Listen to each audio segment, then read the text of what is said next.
What a day it has been. A close election after 10 long years in India, and very few saw it coming. Most experts had written off this election. The exit polls predicted a BJP landslide, but the Indian voter had other plans. Let's look at the final tally, the final result tally. The BJP has won 240 seats as of now. You need 272 to win a simple majority in the lower house of parliament, that is the Lok Sabha. So the BJP is 32 seats short. But their alliance is quite comfortable. That's the NDA, the National Democratic Alliance. The NDA has won 292 seats, comfortably over the halfway mark of 272. The BJP is winning 36% of the votes. The NDA is winning around 45% of the votes. That's their vote share. Now we come to the opposition, the India Bloc. That's what they call themselves. And this is where it gets surprising. Most exit polls predicted a rout for the opposition, but look at the actual results. The India Bloc has won 233 seats. Also look at the split.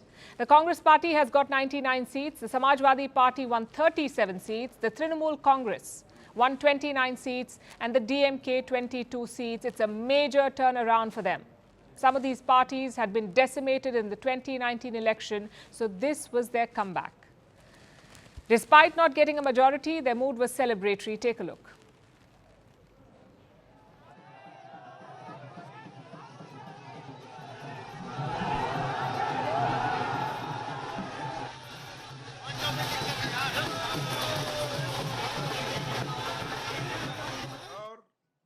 नैतिक हार है जो व्यक्ति बार-बार अपने नाम से जहां तक आप हमारी मदद कर सकते थे उसी लेवल तक मदद की. देखिए, It's certainly a moral victory, but not enough to change the government. We'll discuss the big takeaways, but first the political map of India. In 2014, the BJP took India by storm. They swept to power with a majority of their own. In 2019, they did the unthinkable. They expanded their seats even more. But cut to 2024 and things have changed.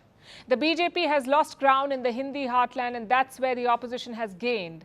Let's look at the key takeaways here. Number one, Modi returns, but no majority. A third term is very rare in Indian elections. Only one Prime Minister has achieved it in the past, and that's Jawaharlal Nehru. So Prime Minister Modi is now joining an elite list. Of course, this time in a coalition. He will need his NDA allies to pass legislations, mainly the TDP, which has 16 seats, and the JDU with 12 seats. Takeaway number two. Divisions within the BJP have been exposed. We heard a lot of pre-poll rumors of the RSS being sidelined, of regional leaders being swapped out, and of discontent in the local ranks. Now we'll know.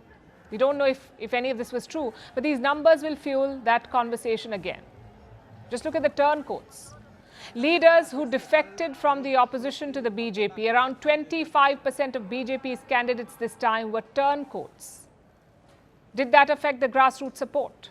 Chances are it did. Takeaway number three, a revival for the Congress party. It's taken almost 10 years. They won 44 seats in 2014. They won 52 seats in 2019, but this time they've nearly doubled the tally. And it's not just about the numbers, it's also about where the numbers came from. The Congress always struggled in direct contests with the BJP, but that was not the case this time.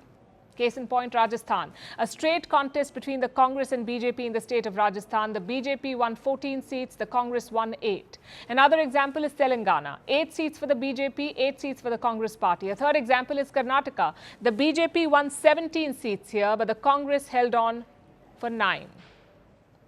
This was not the case in 2019. A straight fight between the BJP and the Congress meant only one thing, a BJP victory. But that has changed in this election. Takeaway number four, the return of regional parties as kingmakers. The TMC has won 29 seats. That's 7 more than the last election. The Samajwadi party has won 37 seats. They had won just 5 in 2019. Also the TDP, the Telugu Desam party, they have won 3 seats. They had rather won 3 seats in 2019, but this time they won 16 seats. Plus, they're forming the state government in Andhra Pradesh. Now, these parties have improved their position and they are now kingmakers, especially the TDP. Their support is key for Prime Minister Modi. Both Modi and Amit Shah reportedly called the TDP chief after the results came out. Now, takeaway number 5, grassroots problems. If you look at the headline numbers, India's economy is doing very well, like the GDP or inflation. But when it comes to the last mile delivery, perhaps the voters wanted more. Just look at rural India. The NDA lost 30 seats in the rural parts of the country. But the India Bloc gained 62 seats in rural India. What does that mean? There was rural discontent in India. That's what the numbers say. Takeaway number 6. The Ram Mandir dividend was largely absent. It was supposed to be the BJP centerpiece, their trump card, but it may not have worked. And why do I say this? Well, look at the Lok Sabha constituency where the Ram temple is located. It's called Faizabad. Guess who is winning it? The opposition alliance, the Samajwadi party, is in the lead there. The BJP is trailing by more than 54,000 votes in Faizabad, home to Ayodhya and the Ram temple. And that is telling. And finally, takeaway number 7, the BJP's South push was not quite a success. The Prime Minister spent a lot of time there, especially in the state of Tamil Nadu, but it has not delivered. They did open their account in Kerala, but they got 0 seats in Tamil Nadu. In hindsight, was this the best strategy? Should the BJP have focused more on the Hindi heartland? It's easy to ask now, but elections are all about making the right choices. Everyone expected this election to be a referendum on the NDA, on 10 years of their rule, but the campaign veered away from it. There was a lot of focus on the Congress manifesto, on wealth redistribution, and on emotional appeals. Perhaps even that hurt the NDA. Having said that, let's not forget one thing. Returning to power after 10 years is not an easy thing, especially in a country as diverse as India. Of course, this is just the first chapter. We will have a lot of heated coalition talks this week. Make sure you track all of it on Firstpost. Firstpost reports from the world's second largest continent.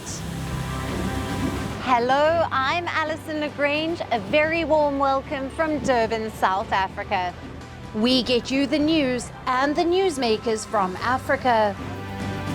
From elections to climate change to innovations and opportunities. As the world's attention shifts, we report from Africa, the heart of the global South. Join me every weekday live on Firstpost.